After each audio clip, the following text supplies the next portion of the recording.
Alright guys, so for today's lesson we're going to be starting with a poem from our new novel. And I'm going to go ahead and pass it out to you, but don't turn it over until I say so.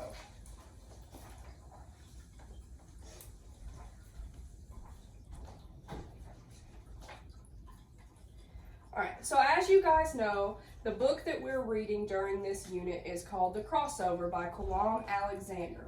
And this book is actually a book of poems. So to start it off, we're going to be reading the very first poem of this book. It's called Dribbling. Let me flip the slide. If I do this, or if I just make a hand signal, flip the slide for me. The first thing that we're going to do with this poem is called a think, pair, share. Okay, this is a common thing that we're going to be doing all throughout our time together learning different things. It's just a routine. So the first thing you're going to do is look at the poem, so y'all can go ahead and turn it over. Read it silently to yourselves.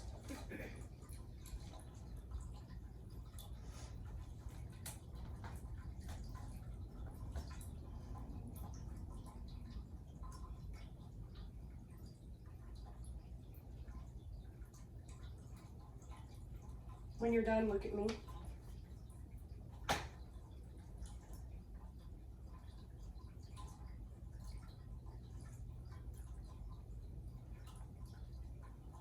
All right, now that you've read the poem for the first time, what you're going to do next is I'm going to give you a discussion question, and then you're going to find a partner, and you're going to talk about your thoughts on the question. Then when you're done discussing, you're going to share your answers with me, okay? Does everybody understand what we're doing? Yep. All right, so who are you going to discuss your ideas with? Okay, good. So the question is, how do you know that this is a poem? I'm going to give you 30 seconds to talk to your partner. How do you know that what's written on that paper is a poem? It rhymes. Well, because the last word of every phrase is rhyming. There you go. I agree. Okay. What else? Besides the rhyming, what else tells you this is a poem and not like a page from a book? The way that it's written, I guess. I don't know the name of it because it's been so long, but Okay. yeah. Well, it doesn't have to be a fancy literature word. How are the words on the page different from that of a normal page of a book? They float. Okay, yes. The way that it's written, like it's not just written like a paragraph. Okay, so yes, the way that it's written, it's not written like a paragraph. What does a poem consist of if not paragraphs? What are they called? It's been a while. Yeah, that's the word I don't know. It's okay. Just think about it. Y'all are thinking too hard. You're Okay. thinking a little too hard. It's not a paragraph. Sentence? Not a sentence. It doesn't have to be a full sentence. Just look at it. You need to phone a friend. It's a line. It's Oh. made up of Oh. lines. Oh, okay. Gotcha. Y'all were thinking of stanzas. That's Yes. what I was Yeah. thinking of. You were thinking of stanzas, but so lines and stanzas instead of paragraphs on the page, okay? Got it. Go ahead and flip the slide.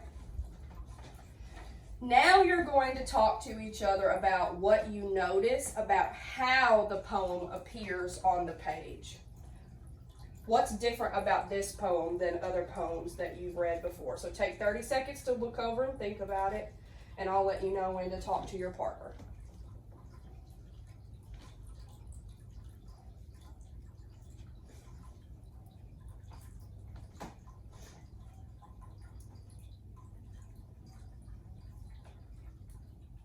All right, now you can talk to your partner. It's the way that it's capitalized. I'm sure it's trying to emphasize certain words and like Yeah. the way that it's said. Yeah, and it basically articulates how it is saying the words pretty much. Be specific with that. Besides the capitalization, what articulates? Like the slipping, like is in a slant. Yeah, slipping is in a slant. Yeah, I mean Chris is italicized versus crossing being capitalized. Like it's more emphasis on it's Chris crossing versus crisscrossing. Okay, good. Chloe, do you want to add on to what Kenny's saying? I know that it was it's specifically capitalizing anything that has ing. It looks like moving, grooving, rocking, bumping, locking, thumping, like all of those are capitalized. Yeah, so moving, grooving, popping, crunking, thumping. What are those words? What types of words are those? Verbs. Verbs. So those are showing the what of the poem? Movement. Movement. Action. Oh, I see. Okay. So good. That was good to pick up on. Okay. So what we're doing with this poem is looking at the exploration between the relationship of written text and how poems are supposed to be read out loud. Go ahead and flip the slide. This question kind of builds on the last question, so it's going to be really easy for y'all to answer this one. What do you notice about how Kalam Alexander shows us how to read the poem? You guys have kind of already touched on it a little bit, but what do you notice about how he shows us how to read this poem? He's telling us how to read it. Right, by emphasizing those specific words. Right. What's happening in the poem? Somebody's dribbling down the court playing basketball. Yeah, dribbling down the court playing basketball. Do you think this is just him by himself? No. How do you know that? I can't say my answer because I played basketball. So. Well, that's fine. Okay. Your context knowledge is important. So how do you know, based on reading the poem, that he's not playing by himself? I guess you really don't. I didn't say anything about team, did it? You don't actually.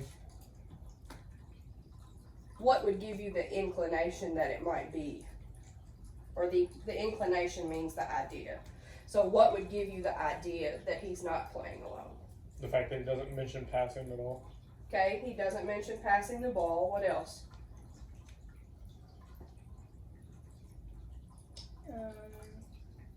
He's not playing alone. Okay. So we do know that for sure. He's not playing alone. He's talking about an actual basketball game. So Kenny's knowledge of basketball might be able to help Chloe a little bit in seeing, Yeah. like, what kind of moment in a basketball game is this? What's he trying to do? He's trying to get a layup. It's specified down here at the bottom. Yeah, so at the bottom it does use that specific basketball terminology, a layup, okay? So he's trying to make the basket, okay? And that is what gives him what? His team gets what from that? Points. Okay, so is this a calm moment? No. Is this a calm poem No. based on what you see? No. So would you read this poem out loud calmly? No. No. Okay, so that's what we're really trying to get at, is seeing how an author can show us how we're supposed to interpret what he's saying. Do you think that the author of this poem has passion for basketball? Yes. Okay, awesome. So what you're going to do now, we're still on the same slide, but that's okay. You're going to look at the letters in the first 2 lines of the poem. At the top of the key, I'm moving and grooving, okay? These first 2 lines of the poem, I want you to make a note on the first 2 lines that tells you how to read them out loud. Like, if you were presenting this poem in front of me, what kind of notes would you make to give you a hint on how to read it? So just make 1 or 2 notes on it real quick, like an L for loud, an S for soft, an F for fast.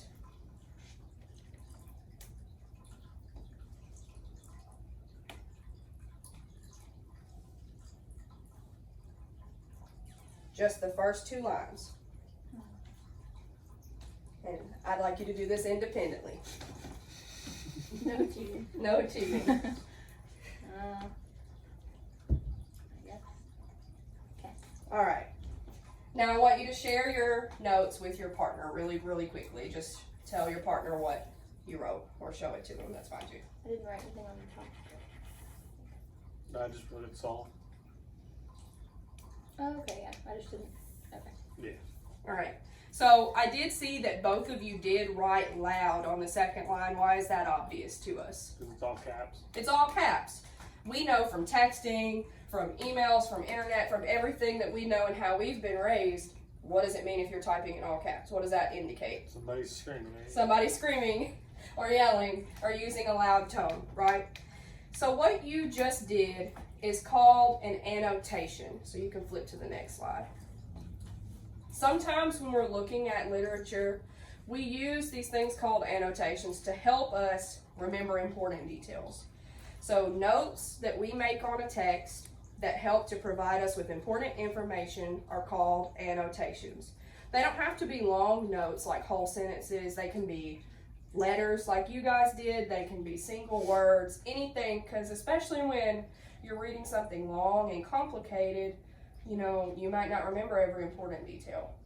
And so we use these annotations and we practice with them now so that you can use that skill later on as well. So the next thing that you're going to do is work with your partner to answer 3 questions by using annotations, okay? These annotations are going to focus on the form of the poem. So like Chloe said earlier, something that's different about this poem is the way it's written, which is its form. She said it without knowing that she was saying it, okay? So I'm going to give y'all a couple of minutes. Flip to the next slide, and I'll go ahead and read the questions for you. So some of this we've discussed a little bit, but it's good to be able to put it into solid answers, okay? The first one is, how does the way the words are written on the page affect the way you might read them out loud? The second question is, where would you read more loudly, more quietly? And then the last one is, what kind of expression or tone would you use?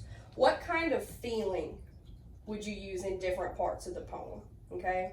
So just pick like 2 or 3 different spots in the poem and make some annotations based off of these questions, okay?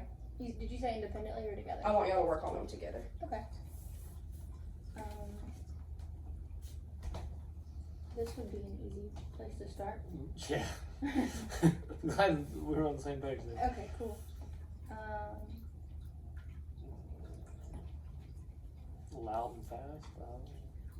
When I read slipping like this, it makes me think, I guess, literally like physically slipping. Yeah. That's good. Yeah, and you would definitely read the swoop loud, just because that's going to be the exciting point of it. And you're going to want to say right here and here with a lot more energy. And with the slipping, it was giving you the what of the actual slip? The feeling. And did you see it in your head? Right. What's that called?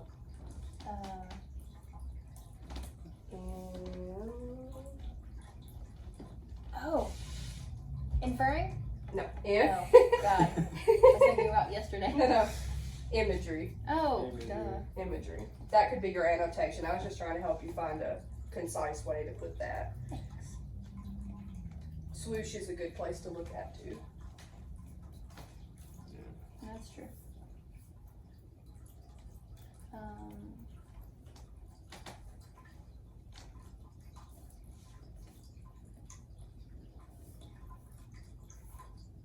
And don't feel like y'all have to mark the whole thing up. Y'all are on the right track for sure. I'll give y'all a couple more seconds.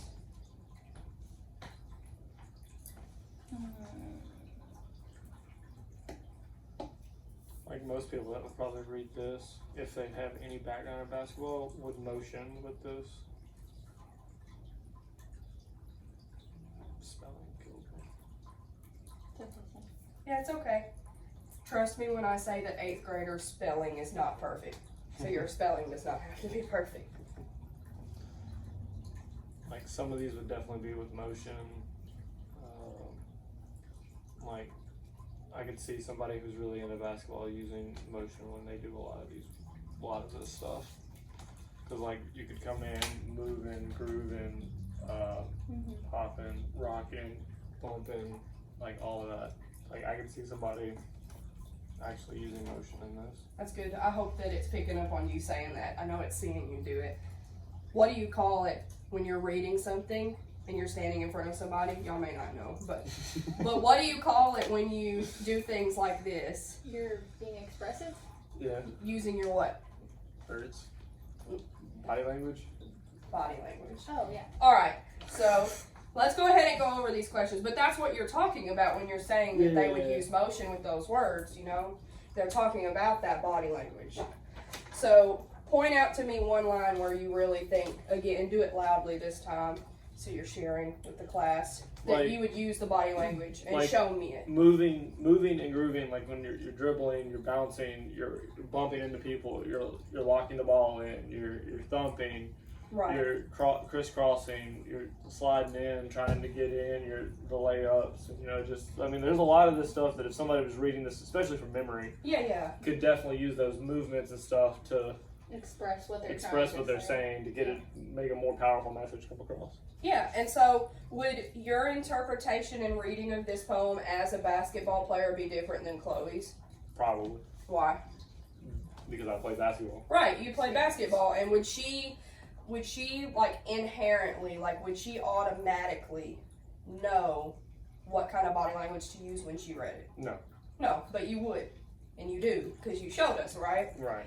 And so the way the words are written on the page do show how you should read this poem. It's kind of helping you infer how to read it. Yeah, it's giving you the context clues and the knowledge of this is what's actually happening. So not only are you reading the words more loudly, more softly in different places, but you're also knowing to do what? How to do what? Body language. Body language, and to express those emotions. All right. So we covered all three of those questions there. For sure. All right. So go ahead and flip to the next slide. What we're going to do now is read the poem out loud together, okay? I'm going to read it first, and then I'm going to ask one of you to read it out loud, okay? You can't nose goes. You can't nose goes, okay? I'm going to read it. And don't feel like you have to read it exactly the same way I do, because I never played basketball, so you would read it differently than me, okay? Take that off your head, Mr. Bishop. Okay. Dribbling by Kwame Alexander. At the top of the key, I'm moving and grooving, popping and rocking. Why you bumping? Why you locking? Man, take this thumping. Be careful though, 'cause now I'm crunking, crisscrossing, flossing, flipping, and my dipping will leave you slipping on the floor, while I swoop in to the finish with a fierce finger roll, straight in the hole, swoosh. That was good. I've read this poem 50,000 times to my kids. Okay. Probably shouldn't have said that on camera. Why? I don't know. They know that I'm adopting a lesson. Yeah. All right. Now, you gonna volunteer? I'm gonna force one of you to do it. I'll do it. Okay. Go ahead, Chloe. All right. Not the best reader, but it's fine. Dribbling. Who's the author one more time? Kwame Alexander. By Kwame Alexander. At the top of the key, I'm moving and grooving, popping and rocking. Why you bumping? Why you locking? Man, take this thumping. Be careful though, 'cause now I'm crunking. Crisscrossing, flossing, flipping, and my dipping will leave you slipping on the floor. While I swoop in to the finish with a fierce finger roll, straight in the hole, swoosh. Okay, good. Now I want you to read it. Oh my god. Yeah, much better than me. No, I want to see the there's a reason. We want to see the difference in how different people read things differently. Yeah, and I can't read aloud. Yes, you can. Come on, you got this. Dribbling by Kwame Alexander. At the top of the key, I'm moving and grooving and popping and rocking. Why you bumping? Why you locking? Man, take this thumping. Be careful though, 'cause now I'm crunking. Crisscrossing, flossing, flipping, and my dipping will leave you slipping on the floor while I swoop in to the finish with a fierce finger roll, straight in the hole, swoosh. Now, how's my basketball player not gonna swoosh? Because I don't do that. Yeah, you can. Don't be a shy student. You the difficult student today. That's okay though, because you read. A lot of kids wouldn't read it all if they didn't want to. So, thank y'all for reading. All right, but did it feel natural to you to read those terms like crunking and bumping and flossing? No, right? And it's not going to feel comfortable for everybody, but it can give you the image of the player like being confident and pumping and bumping around the room, right? For sure. So even if it doesn't feel comfortable to read these words, it does do something positive for you. Mm-hmm. So the last thing that you're going to do is an exit ticket, okay? And it is going to cover what we've discussed today. Having the ability to read a poem in the way that the author intended it is a skill that can help you to understand the bigger context of the poem, okay? What do you think that the boy in the poem was feeling? Just based on reading it. He was feeling excited and amped up. Yeah, he was hyped up, right? Mm-hmm. And even if we don't play basketball, we can understand places in our life where we have felt hyped up, right? Mm-hmm. So for your exit ticket, you're just going to write down 2 inferences. What is an inference? Making a, like, kind of like an educated guess. Yeah, about what? Whatever the topic is. Yeah, and so the topic of this poem is the boy in the poem, okay? Go ahead and flip to the next slide. So your exit ticket is to write down 2 inferences about the poem's speaker's identity, so his identity, who he is, and his personality, okay? And I will take these up as you leave the living room.